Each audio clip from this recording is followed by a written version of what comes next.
So. Which button? I hit the button. You did. Yeah. We are. Hey, as usual. We are live. As usual. Oh my it's goodness! always I the didn't know I was technology. alive. We're live. We're live. Hallelujah. So you got to say it. It's 10:29. we're a little early. I guess Yeah. we could say it right at the right time. Yeah, we have to.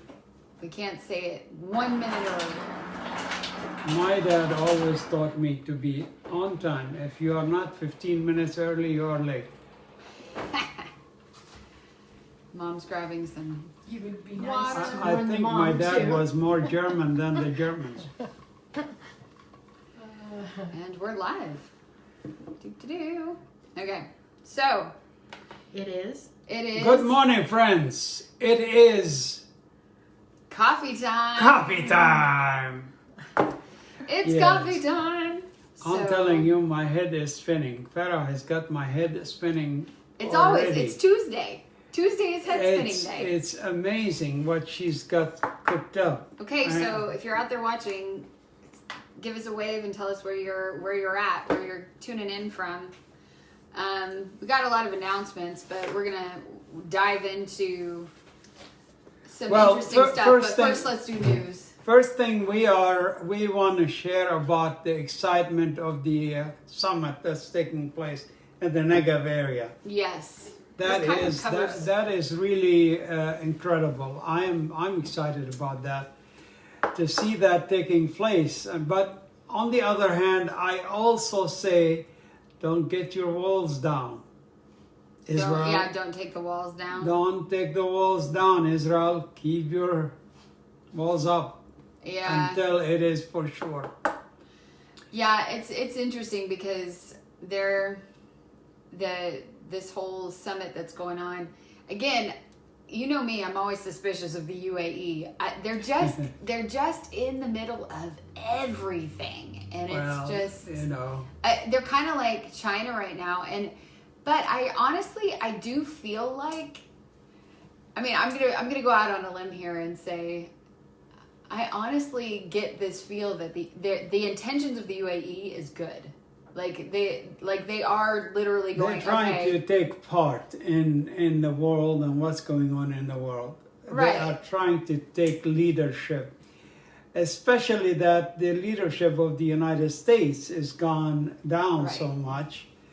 And so, you know, take for example this ISIS deal that is spiking up again. yeah, ISIS is rearing its ugly head because there's nobody to stand in And their what's way. really surprising me that one that really did this work is a Bedouin Israeli, and the Bedouins are the most loyal to Israel. They have an army, Israeli army, just made out of the Bedouins. That's how much Israel trusts them.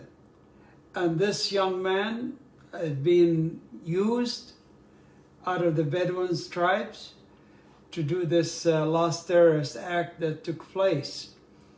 It does surprise me a lot. But on the other hand, for most of you that you really don't know what's going on in the land, in the past 5 years, Israel have been moving the Bedouin tribes that have been settled on the main road to Jerusalem from Jericho, and moving them out because they don't want them to be on the side of all the tourists going up and down Jerusalem road down to the Dead Sea. And so Israel is moving them all the way out to Area C, right outside of Jericho. And so the Bedouin tribes, they are not very happy about this. They want to be where they are. And so I am suspecting that this is really why one of them decided, or two of them decided to take this action. Well, and the other thing too and to is join in with ISIS.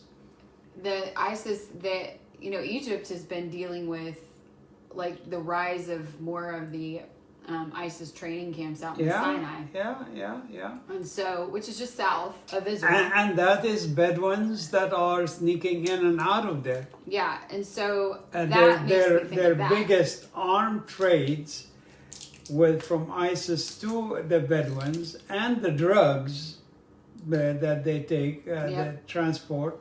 That is I will that's say, a good point. There is nothing like driving through the desert at sunset and seeing a bit like this shack of like tin and curtains, and then a satellite dish outside of it, and a huge big screen TV inside this Bedouin. The Bedouin. I mean, it's a bigger riding screen TV than I have. horses in my and own house. camels. And then all these goats hanging out around. And that's what attracts the tourists. They say, "Wow, look at that! It is They have satellite dish it is and the a big craziest scene. giant screen there." Like literally, I think we were driving up to Jerusalem one like night, and I looked over and I could see like Fox News in this Bedouin tent, and I was just like, "What?" Like, I'm Well, like, "Wait, did I just see a Fox really News interesting. anchor in a Bedouin Yeah. tent shack?" So it's So moving them out of that spot, because that's getting them also a lot of True. attention, and they receive a lot of gifts when the tourists stop and wanting to take pictures with the camels and with the Bedouins themselves. That is going to take away a lot of income for them. income. I mean, I mean, tourism is a I big deal in remember, Israel. Speaking of. because the Bedouin children, they go to school in Jericho, Oh yeah. and they walk all the way from the spot that they were on, right near right. Jerusalem Yep. and Azariah area, all the way to Jericho. They walk, and I used to pick them up every time I'm Right. going to Jerusalem, and their kids in the afternoon going back to school. I pick them up going back to home. I mean, from the school. So Yeah. I picked them up, and I tell you what, I opened my window and put my nose outside. I don't know how they take them in the school with that smell. It's awful. Yeah. It's really awful. It's a lifestyle. That's their lifestyle. It's a lifestyle. It's a culture. That's but true. it's also, a people that desperately need Jesus. Yes. So- and so I am sad that these people who are truly loyal to Israel, and these are native Ishmaelites. Yeah, these are, you want to We- talk you're about talking as about Ishmael as Ishmael. Ishmael gets. These are native Bedouins. Ishmaelites, the Bedouins. And so for them to take that kind of action against Israel, it makes me sad, because Israel really tries very hard to give them a better life. Yeah. And I know that for sure, because I've seen what they've been trying to do for them. Yeah, well, and nobody is, the thing about a lot of the young, like my generation and younger, of the Arab community inside Israel, and they're just, especially in those, especially the Palestinians and the Bedouins who, are dealing with poverty issues and all of these things. The changing world that we are living in with, postmodernism and everything that's going on, it's harder and harder for them to keep up. Yeah. Because of the extreme poverty. So, That and that is creates discontent, another which thing, then creates despair, which then creates hopelessness. And then what do you have left when you're hopeless? Yes. But to do something for the cause of something. We're all born with this God-shaped hole for that, a purpose for living. And if you don't have the right purpose, you will find one and fill it. And sadly enough, that's what we talk about in the Mind of Terror. Yes. This is the whole point of the Mind of Terror, is if you're not going to fill it with the Lord, if you're not going to fill it with something that gives life, they will take life. That's right. For the cause of something. For whatever they believe And in their cause. The cause being, Yeah. Islam. And Islam then filled that vacuum, and all that creates is more death. Terrorism. There's no life in that. Yeah. they call themselves Muslim, but they are not really that devout Muslim, except They're maybe more this tribal. guy. Yeah. They're more tribal. But ISIS Ethnic is sticking Muslim, their heads out because we are not Trump. Yeah, ISIS is, they're coming back in ways that, it's because there's no strong presence no strong hand that's going to bring them back down and bat them back. Yeah. And what we're seeing, the unprecedented thing that we're seeing right now, which is one thing you and I didn't discuss, but I feel like the Holy Spirit brought back to my mind, is we're seeing too this reemergence and normalization of Syria and Assad. He's being welcomed back into the fold, which is timely, you guys. I mean, it's really interesting that it's a good point. The UAE has met with him. Iran has met with him. Like, everybody is meeting with Assad. And naturally, Russia is the one behind all of this. Yeah. Yeah, they're trying to merge in a normalization of relationship with Syria. Interestingly enough, I don't know that President of Turkey has met with him yet. No. But because they're still disputing over Turkey the and Kurd Syria issue, still have an issue, yeah. and it lies within But their borders. I have a feeling that the agenda that Erdogan had for the caliphs, for rebuilding the Ottoman Empire, right. I believe he is going to build eventually schmooze up to Syria, because he is schmoozing to Russia quite a bit. Yeah. Erdogan and Iran, and so you can see that he's trying to build a coalition. Right. With the with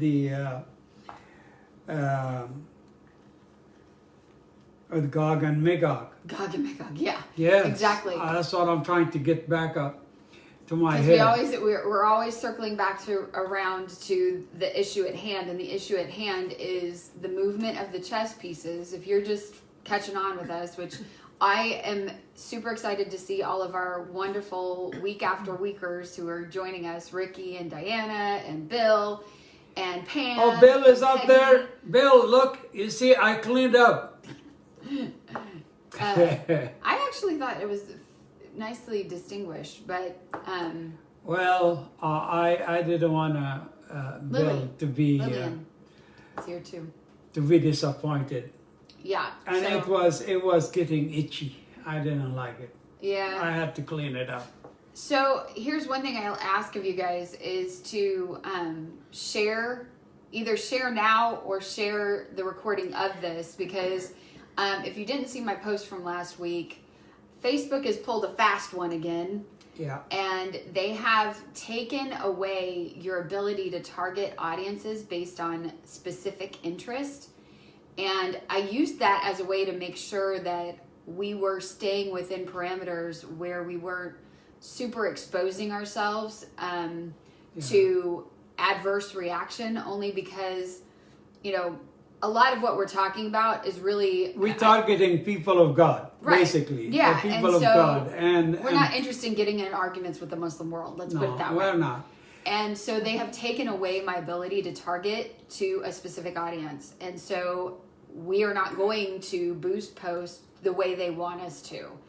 And so what we need is for our followers and people to share all of our posts, to get the word out there, to get more people to come to the page and join us for our lives. Yeah. So, and also, if you're not already on our e-news, signed up for our e-news, go to our website and do that so that you can get up-to-date information on what's going on. They're about to leave town pretty soon to do another speaking engagement, and hopefully we'll be able to live broadcast that while they're there. So, we're going to Branson. They're going to Branson, Missouri.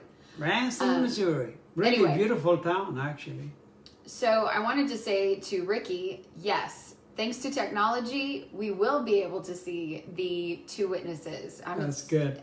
The interesting thing is, And I've brought this up in several different past coffee times. If you haven't looked at it, go to Google and Google The Giant and take a look at that, and then come back and tell me next week what you think. Because when I first saw it, this advertisement of The Giant, what it is a literal giant screen shaped like an actual human that you can project your own image onto. Wow. And it's like 20, I can't remember how many stories high. This thing is huge. And they're marketing it to cities. They want it to be in 21 cities around the world. And they're marketing it to cities as a tourist attraction. Oh, And so when I saw it, the first thing I thought of was, how would Antichrist be able to project himself all over the world all at one time? Isn't that something? So think about that one. Anyway, so Yeah. Ricky, good point there. Technology is a double-edged sword. Yeah. So anyway, also, if your friends and your family are not Facebookers, we now have a YouTube channel and a Rumble channel. And I am streaming to our YouTube channel right now, and then it will download to our Rumble channel. So let everybody know, get the word out. Let's all get together. Believers, there is no time like the present for all of us to be together on this.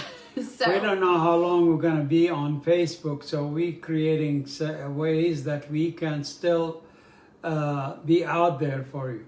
hi, Dale. And bring the, yeah.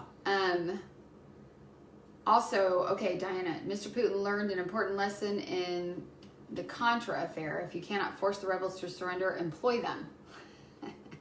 That is true. Reagan regretted U.S. sanctions in that conflict. Well, and here's the interesting thing. I mean, I could be way off base. I don't know. I'm not a military strategist, but I'm thinking if Russia really wanted to take Ukraine back, they would have done it by now.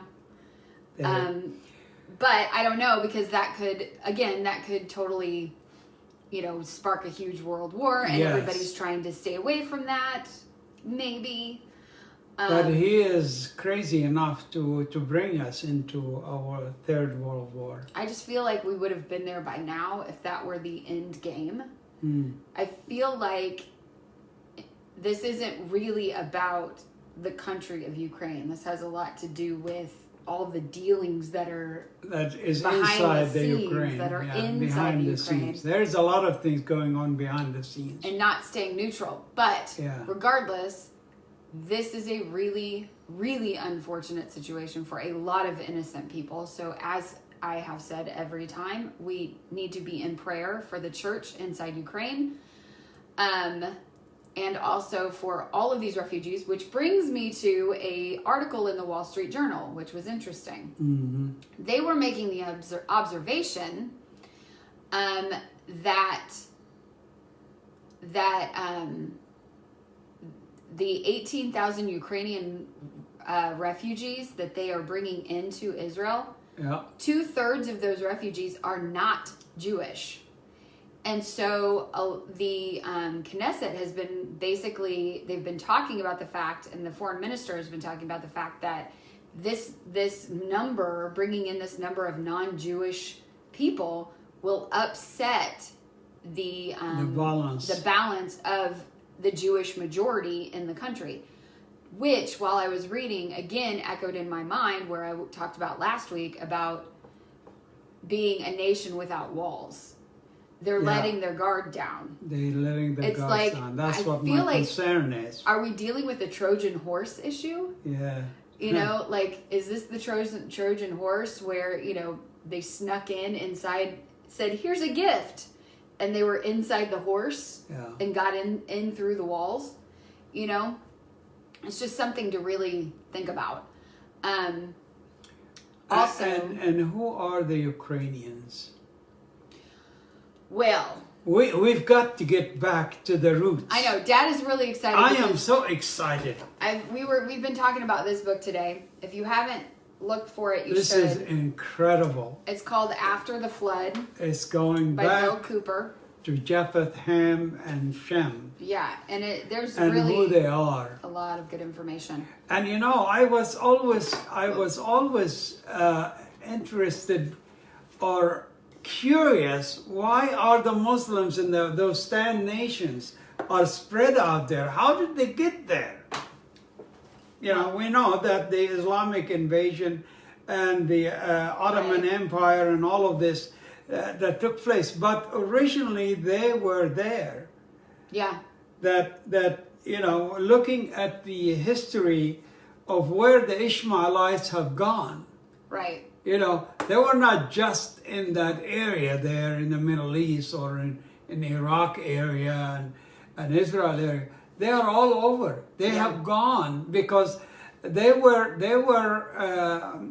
what do we call the caravan salespeople. They were Bedouins. I mean, Bedouins. they Bedouins they were tradesmen. They tradesmen. traded and merchants. They went to the east, to China, and to the north, to the northern side, west to Egypt. Egypt, all the way up to Russia and Ukraine and areas. Yeah. And the Armenians are the closest when we look at Right. the roots of who really are the Ukrainian people. Yeah, and the interesting thing is you have, and it's really hard to do this without Without table a of map, nations. the table of nations, yeah. But inside this book, there's all kinds of like genealogical And I am so excited. lines. I want to read. I want to eat that thing. and a bunch of maps. And I mean, this guy has done some amazing research, They've done you guys. amazing, yeah. But so if in one of the maps it shows that where, you know, where is it? You've got the Ashkenaz, which are on the south side of the or of the Black Sea, Uh-huh. and then which, you know, Gomer on the north side of the Black Sea, Uh-huh. and this is where we're talking about The Ezekiel Gog and 38 and Magog, why yeah. this is so important. Yes. This book will help you understand some of the I movement. keep wondering, why are we so stuck with Ezekiel 38, and 36, 37, and 39? We could not leave it because we keep going back and forth and reading. Everything and seems to keep moving back to this thing. The Gog those and verses. Magog deal and the end of time, It's basically. the setup. When you start digging into history of the people in power during some of the most significant shifts of nations and empires, and you start digging into their lineage, Uh-huh. that's where it starts to get really interesting. And I feel like that's the thread, the God thread, is in lineage. And that's what because again, since I've been a believer, I've always been like, why does God put these big long lists of who begat who? Yeah. Why do we need to know who begat who? You know, and at first I thought, well, maybe it's because we need to study those lineage, but I honestly think that was just God saying, I'm in the heritage, I'm in the line. Yes, exactly. And because Exactly. it's not about, he doesn't randomly stand over people and go move this way and that way and do this and do that. Our God is a relational God. Yes. And he's in relationship with people. And that's where the God thread is, because when you go back all the way to Noah's sons, Yeah. because you guys got to remember, like, the God of Abraham didn't show up until Abraham. Like, the Jewish line didn't show up to Abraham. So when you're thinking And the about Ishmaelites. and the Yeah. Ishmael, we forget that the sons of Japheth and the sons of Ham, it wasn't like they were Hebrew, you know? No, Like, they weren't. they were largely pagan, but the They interesting become thing is, Hebrew as Abraham entered into the promised land, as Exactly. he left. That's when he become named the Hebrew.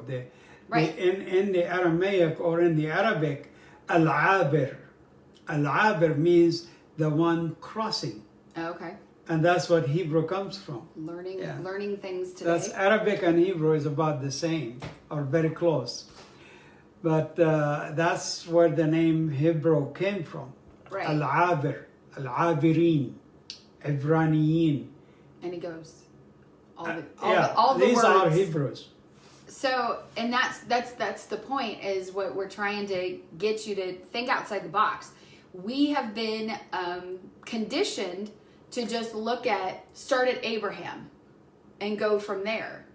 But all the meanwhile, we've still got the sons of Ham and the sons of Japheth happening up in here with, no context they have a context of God, but it's not the way in which Abraham was a friend of God. You see what I'm saying? And so we have to think about, like, this whole other part of the world is happening in a pagan mindset, which is totally interesting, because when he points out in this book, even if you go into those civilizations, all of those civilizations, at one point in time, they literally worshipped Japheth as the father of humanity. Because this was post-flood. Because they didn't know. And so, it's really interesting it starts breaking your mind outside of this box, and you start looking at God in a whole new way. And that's what really got cool. my head spinning this morning. Yeah, so Going this is through why that book. This is an amazing book, really. I'm very anxious to really get another copy and go through it. Yeah, and it's heady stuff, guys. But sometimes I have to read the page more than twice to really go through everything that he's putting. Awesome! Thanks, Mom, for putting Meet the Giant out there. I'm not joking, guys. Like, click on that thing. Don't wait until we're done talking. But look at Anyway, Wendy. Could Messianic believers be migrating into the land as well? That's a good point. I like that, Wendy. That is a very good point. That's good. That's why the largest Messianic congregation in the world is in the Ukraine, in Kiev. I spoke there. Okay. I had the privilege of going there, and these are all rabbis with these little hairs and their big hats and the black robes, the Jewish cowboy hat. He calls them the Jewish cowboy hats. But that's another interesting little tidbit about Israel. Their hats, because if you notice when you go to and see the Orthodox Jews, they all wear different hats. That is relevant to the sect that they follow, or the rabbi that they follow. That's right. So anyway, if you see one with hat and one with another, they're from different sects. Anyway, that's just a side note. I like Wendy's point, planting stealth seeds. That then brings us to the question. I'm going to raise this question, and you all talk amongst yourselves or in the comments. 144,000. What does that say? I just got chills. Okay, we can explore that whole idea, because you're right. Because there is such a large Messianic Jewish community, the largest, one of the largest in, I think, 2,000 in one congregation. When the time when I went there, I spoke there at the congregation. At that congregation, there were 1,100. Yeah. And I was stunned. Let's see. I was just stunned. And now, from what I understand, they are up to 2,000.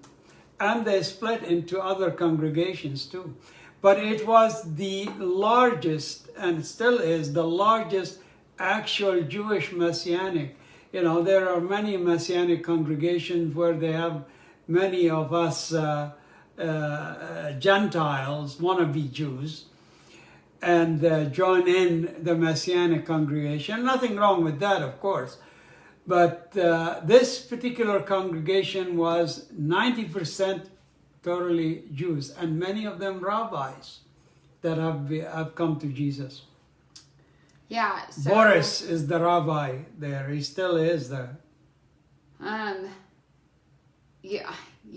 Okay. So I just found this really interesting article while you were talking about it, and I will probably put this in the notes. This is about the Jewish community. Ukraine has one of the largest Jewish communities in Europe.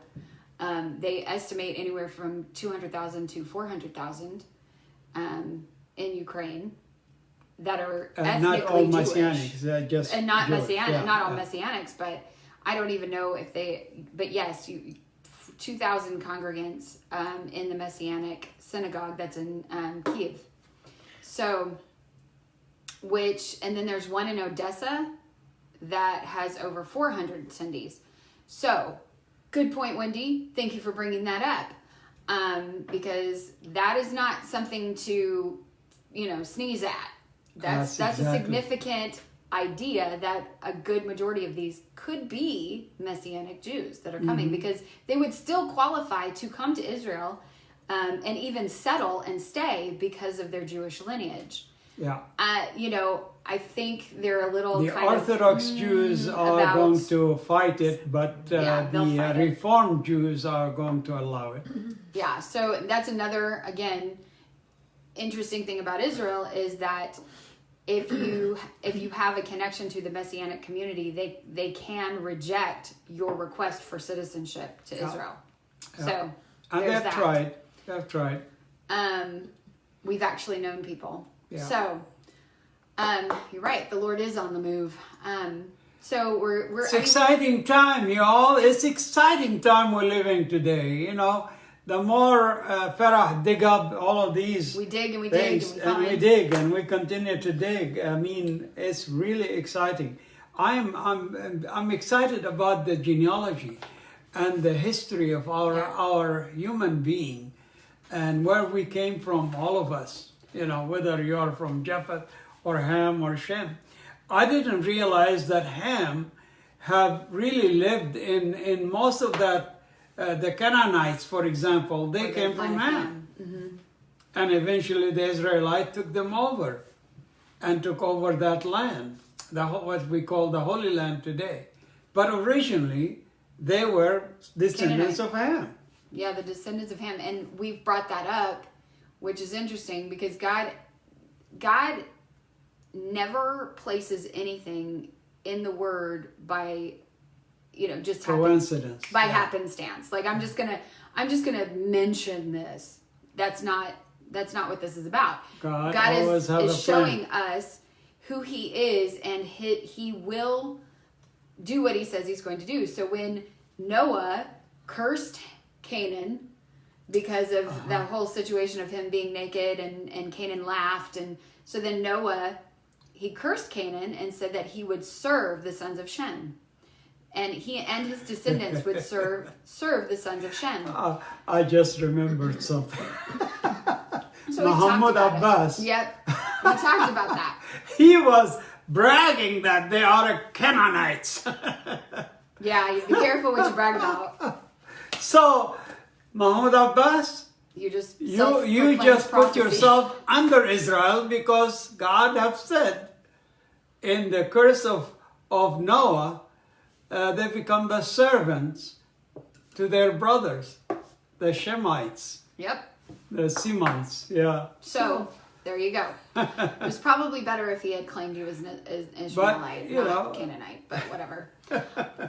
So it's just interesting. I mean, because there you go. I mean, even outside of everything that the Hebrews have been, went through, and the 400 years of captivity and all of those things, and here God goes, let me just bring back around that curse that Noah put on Canaan, and we're just going to circle back around, come through the Jordan, and voila, guess who's taking over the Canaanites? The thing that I'm thinking about what Muhammad Abbas said. Is it Muhammad Abbas? Muhammad Abbas said is he's condemning himself to begin with, and the Palestinians, who are really not descendants of Ham but descendants of Shem. Yeah. So instead of saying that they are descendants of Shem, he's putting himself as descendants of Ham. Yep. Which is cursed. So, I mean, it just... That shows you how much they know the history. Well, and that's why before you talk, you should know. And really do your homework before you claim you're a part of something. So, I think it's funny too.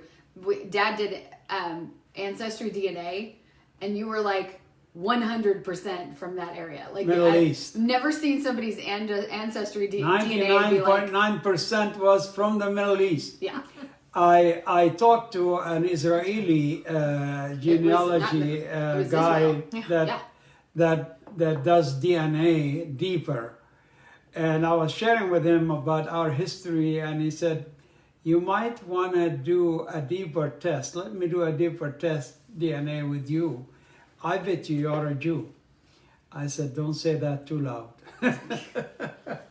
My Well, and because ancestors- your ancestry DNA Yeah. literally said the Holy Land, like Israel. Yeah. That's where you're from. So, and that's 100%. So that meant Seti and Seti were, you know, Well, we are. If we Yeah. go back to the genealogy that came my out dad with the Exodus, have shared with me before he passed away, a couple of years before. right? If we look back at our ancestry, the Ben Sadas, go Right. way back to the nomads, Arab nomads that traveled all over Right. the Arabian desert and went to Egypt, and eventually some of those Ben Sadas came out with the Israelites when Moses called the Israelites out. And so that's where we go back to our genealogy. And the fact that they become Jews, they must have married in and Yeah. So there was with the Jews themselves. And which goes so back you never to, know. You know, that's Sorry, Allison. interesting. Genealogy is that's why I'm so interested in finding more deep Well, because and of what my dad shared with me. it's not a coincidence on God placed he knows each and every one of us. He knew us when, like before we were even fashioned in our mother's womb. Before this hair came out, Exactly. he knew that hair was going to drop. He knew all the number of your hairs before you had hairs. When I And read then that in the after you Bible, lost I the said, hairs. Lord, I don't have a lot for you to count. Yeah. But the point being is he places each and every one of us in a genealogical line for a reason. And we should know our family history. We should know the God thread in each and every one of our own family Yes. histories. Yes. And that's the exciting part of being in the family of God. Even though, you know, we're even more a family when we've accepted Christ and you know, we're in this faith together. Exactly. But before all of that, we're I- God's. yeah. So it's super No, cool. I did not know much about my ancestry and my roots until I started reading the Old Testament, Right. you know. Yeah. And so God have known all of this before the creation of Of the world, Of of the time. world, It's the time. crazy to put our minds around that. And you know, I want to encourage you all to really think about your genealogy. And with the technology we have today, I believe you can really look into your genealogy, your roots. Yeah. Yeah, you are from Japhet. You are from mostly a few Europeans and wherever else the world have brought you from. Yeah. But originally you are not Americans, except the American Indians. Of course, I don't want to jump into that Yeah, right this there. is a melting pot. That will be another issue. But it's exciting for me to really know my roots, Yeah. to know, and that is because of the Word of God that came into my life and began to think about all this. Yeah. You know, my genealogy and my ancestry. And Yep. But and you know what's really cool is that when I think about all the nations and I think about, you know, all the diverse cultures that we have across the world, God created that. Like he did that. We obviously know for a purpose when the you know, some of that's starts with the root of sin and being divided from him and all of those things. Yeah. But he has taken he takes beauty for ashes, right? And so we have all of these beautiful nations, every tribe and tongue, and it's all going to culminate together. And it's like that story I've told, sitting in the garden tomb, and what you guys were in a meeting. the Holy Land. Yeah, we were at the garden tomb right outside the gates of Old City Jerusalem, and you know, I had been there before, so I wasn't walking around. I was just kind of observing, and they were in a meeting with the people who run the garden tomb. And I was looking around, and there were like some South Koreans down in the tomb, and they were taking pictures of each other and super excited and just talking. Yeah. And then like off over, like right came in next to me was a group of Germans, and then right behind them was a group of French. And then, so they're all speaking these, And all of these Africans. languages. And yeah, and then all of a sudden, a choir starts singing in Africa. Like they were from Ghana. And because I asked, because I was like, what are they singing? It was the most beautiful thing I had ever experienced in my yes. life.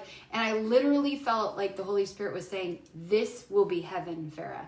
Every tribe, every tongue, worshiping God together. We were all there because we were excited about the King. Yeah. We were excited about Jesus. Every last person in that place was there because of him.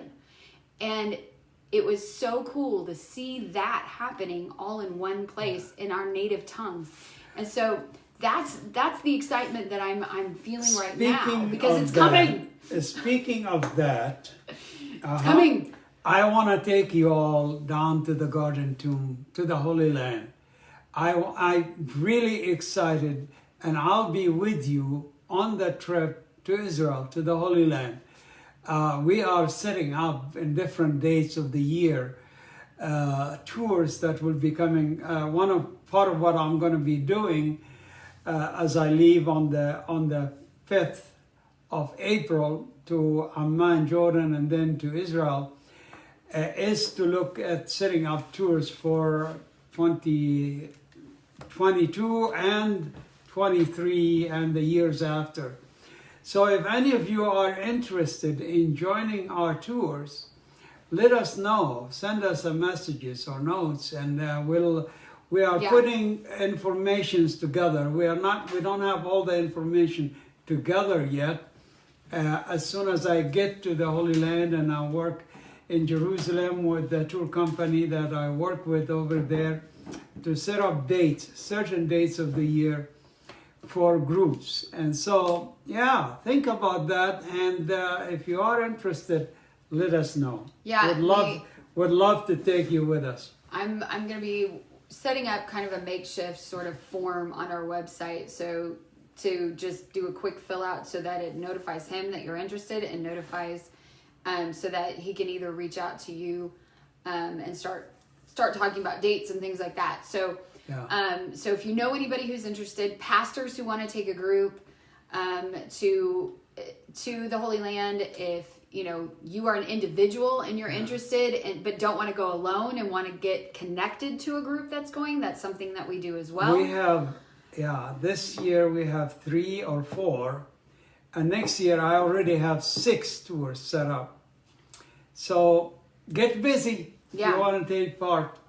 So, I mean, it's no time like the present.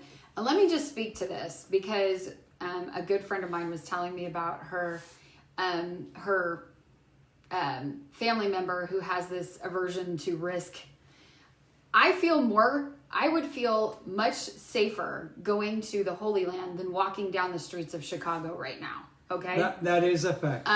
Yes. So, or Baltimore, or let's just say Portland. Okay? So put the fear out. Yeah. If you haven't been to the Holy Land, I can't say it enough. I tell you, all the rumors that comes out, and then the scare and all of this. Turn off the news. Israel is more safe than any other place on this earth, really. Yes, there are some scrimmage here and there, but it's not enough to scare people away. And Israel makes sure that tourists are safe no matter where we are.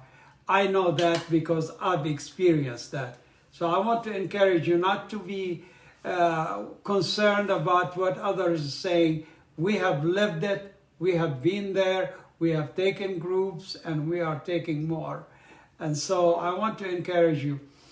I tell this to everybody that have never been to the Holy Land. I'll tell you what, when I first went to the Holy Land, the first day we landed in Tel Aviv, I came out of the airplane and suddenly I felt I was home. I felt the same thing. I went down on the ground and I kissed the ground. The Israelis are looking at me. What are you doing? I said, I feel like I'm home. And it really, when you come as a believers, when you come to the Holy Land, you're really coming home. Yeah. That is really what I feel. And it's not because my ancestors are from Jaffa originally, but it is really, when you go to Israel, it's like you're coming home. It is the epicenter, and it's not about worshiping the land. It's not about the No. land itself. It's the presence of No, God it's the presence. in a different way. Because obviously we have the presence of Walking God on around the us all the time. Zona Rosa, Zona Rosa. No, that's the Via Dolorosa. La Via Dolorosa. Zona Rosa is in North Kansas. Zona Rosa is in Mexico. But Via Dolorosa, walking there every step of the way, all the time we walk there, I'm crying. I'm sobbing because I'm feeling the presence of the Lord. Even though, there are more seculars there than there is in anywhere else, but yet, coming there is a special feeling. it's exciting. Yeah. And, again, like I said, it's not about the land. It's about the presence of just knowing, being in amongst the history of knowing that I'm walking on the same road that my Savior walked to die for me. That's powerful in and of itself. But then you're, going to the tomb of the patriarchs and you're standing there and going, this is, the man that God called his friend. And so you're standing and looking at Mount Nebo and knowing that that's the last place Moses ever stood, and that God loved him so much that he buried him himself. Yeah. And we don't even know where the body of Moses is. And you can because he see buried Mount him Nebo himself. from Jericho. These are so important. These things are just so important. So Some of the tours we are doing, and we are going also to Jordan. yeah, because there's just so it's much not just rich Israel. there. It will be also going to Mount Nebo and all these Petra and all these areas. And so, it's going to be, it's really exciting time. Yeah. I'm already can't sit still. I know. And I'm sad I can't go just yet. I want to take my babies. And just They simply will. because I miss all of our friends. I miss being with, Seeds of Hope and Yes. all of our lovely, beautiful family over there. So, but anyway, so, I'll send stay tuned. your greetings. okay, thanks. Yes. So, yeah, but Not good enough? no, I want to go myself. I want to take my babies.